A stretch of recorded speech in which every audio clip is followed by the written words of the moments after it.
So in this segment, we're going to be talking about the Northern Ireland peace architect accusing Boris Johnson of casual political vandalism in Northern Ireland. So this is quite an interesting article from, somewhat a person who had an incredibly difficult job, as anyone who's involved in the Northern Ireland peace process had. Very, very difficult. One of the architects of the Northern Ireland peace deal, the Good Friday Agreement or the Belfast Agreement, has said Boris Johnson and the former Brexit minister, the Iceman, Frost, have risked all the work the previous generation of politicians put into the Belfast Good Friday Agreement by putting their hard ideological beliefs ahead of people. So from what I've read, because I didn't live through the Troubles or know a lot about Irish history until probably last year, it was very difficult to do. The situation was very toxic in Northern Ireland, and it was horrible round to be in. There were assassination attempts on Margaret Thatcher, and lots of people died. People had their houses burnt down. It was a very scary situation, to put it lightly. Jonathan Powell, Tony Blair's former chief of staff and chief negotiator in Northern Ireland, said he was concerned that neither the Prime Minister nor the recently resigned Brexit Minister seemed to understand or care about the fragility of the political settlement in Northern Ireland in 1998, not to mention the fact that Liz Truss also could be probably thrown into this hat as well. He also questioned why Frost had made the issue of the European Court of Justice a red line in negotiations on the Northern Ireland Protocol when he was not responsible for either the practical difficulties in trade or the identity politics that had been heightened by the row over the Irish sea border. He did this because he didn't want an agreement with the EU. He wanted to sabre out more, hence why he caved. He caved on the ECJ in the end, and then he resigned, the scoundrel. He also questioned why, I mentioned that, he said it was irresponsible to stoke the fears of one side or another, or to fail to calm the nerves about British identity after rioting on the streets earlier in 2020. What worries me is the casual political vandalism. They really don't seem to care. I mean, the damage they are doing to the very fragile political settlement in Northern Ireland by posturing on things like the ECJ, which do not matter to many voters in Northern Ireland. And let's look at this. 1998, the agreement was signed by the looks of it, right? According to this article, that's just over 20 years. It's not a long time. The Northern Ireland Protocol, the Good Friday Agreement is younger than me by about 2 years. That's scary. It's not been around that long. Although I am getting older, but still, the point being is that it's been 24 years or something like that. It's just crazy. It's not. They haven't had peace in Northern Ireland for long, and it's a massive issue for the Western Alliance. We've talked about it before, how involved the EU are, obviously the Irish are, and the Americans as well. What worries me, I mentioned that they may matter to Boris Johnson and some supporters in the government and the ideological base. Let's not forget it's called the Conservative and Unionist Party, and they're tearing apart the union.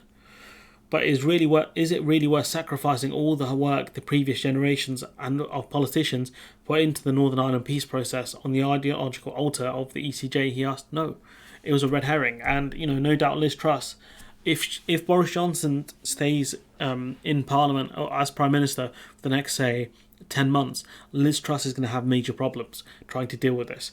While the appointment of the Foreign Secretary Liz Truss to succeed Frost was initially read as a reset moment, publicly she's presenting herself as the continuity negotiator, and she's someone we're going to be talking about far more, so be prepared for that, depending on when this video goes up.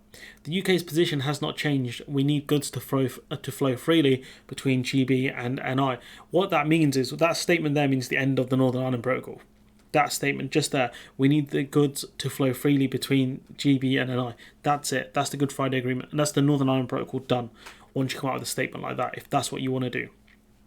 End of the role of the ECJ is the final arbiter of disputes between us and resolve other issues, she said before Christmas. What do you want? Do you want an arbitration panel to deal with it? Just a solely arbitration panel? Maybe the WTO to deal with it? Maybe it goes to a WTO court?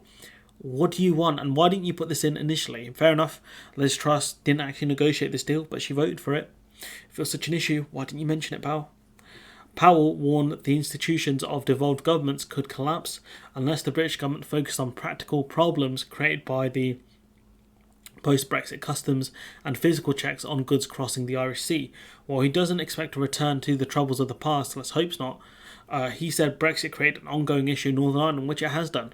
It's caused further problems in Northern Ireland, and it's rising tensions there. Buses were burnt down. You have to face up to the fact that Brexit requires someone to get hurt, which is absolutely true. A border has to be put up somewhere, and that's the key problem. There's nothing you can do about the political issue of identity given the history of the two communities in Northern Ireland, but there is going to be a border because of Brexit, and it has to be somewhere. No one's come up with an idea better than the Irish Sea. If it's there, it affects the unionist identity, and what you have to do is ameliorate the impact of it, he said, because the only place to put the border, if Brexit is going to happen in the way Johnson wants it to happen, is in the Irish Sea, because you can't put it on the island of Ireland, and you can't put it around Ireland as a whole.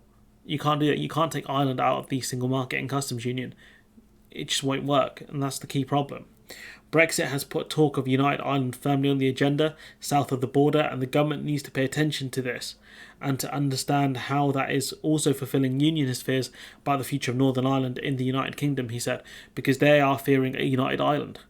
Identity politics is going to keep coming back. Imagine if you have a border poll on a United Ireland and 48% for remaining in the UK, a bit like the Brexit referendum where it's very tight, one side edges it out. There's still 48% of people disaffected by the situation, and that will cause major problems. I don't think a border poll would be that close, though. I think it'd be a much bigger swing towards reunification / independence, depending on how you want to phrase it and what actually happens. In an interview published on Sunday, Big Jeff, the DUP leader, said Truss should set a deadline for the talks with the EU over the protocol. That's not going to happen because that's dumb. Because you're not going to get anywhere. You set a deadline, say for July. July comes. Are you gonna use Article 16? No. So what's going to happen? You're going to just push the deadline back. He would not say how much longer should be allowed, but he told the Sunday Tory Graph January is going to be an absolutely crucial month, and if the deadline passed without a deal acceptable to the UK, the government should trigger Article 16. He said. I mean, Jeff, mate. It's going to be absolute carnage if they do that. Let's not forget, Northern Ireland has actually done really well compared to the rest of GB. Do you want Northern Ireland to suffer because of your ideological dogma? And if the deadline, Article 16, if we don't get a rapid and decisive progress and one side or the other is kicking the can down the road, this will have major implications for the stability of political institutions in Northern Ireland, he said. Do you know, Jeff, what is causing political institutions problems in Northern Ireland? You should look in the mirror because it's you, pal. It's you and your party. They're the ones causing problems here. You keep feeding it back, from what I've read, what I remember, to Northern Irish unionist members within Northern Ireland, and some of those people then take it too far. So, Jeff, I would stop stoking tensions if I were you, because from what I've read and what I remember, is the DUP are feeding stuff back. I could be wrong. 100% I'll accept if I'm wrong on that, but the DUP are not helping by raising tensions by the looks of it in Northern Ireland, and more people need to come together. The Northern Ireland Protocol is here to stay. There is the Alliance Party, I believe, who accepted this. The DUP have to accept this at some point. They have to, because this is the reality of the situation. Your party supported Brexit, and this is the Brexit reality now. You wanted distance from Ireland and being closer to GB. You got the exact opposite. How's that feel? Anyways, I'm going to leave it there. Let me know what you think in the comments below. Like, comment, share, subscribe, and hopefully I'll see you in the next one.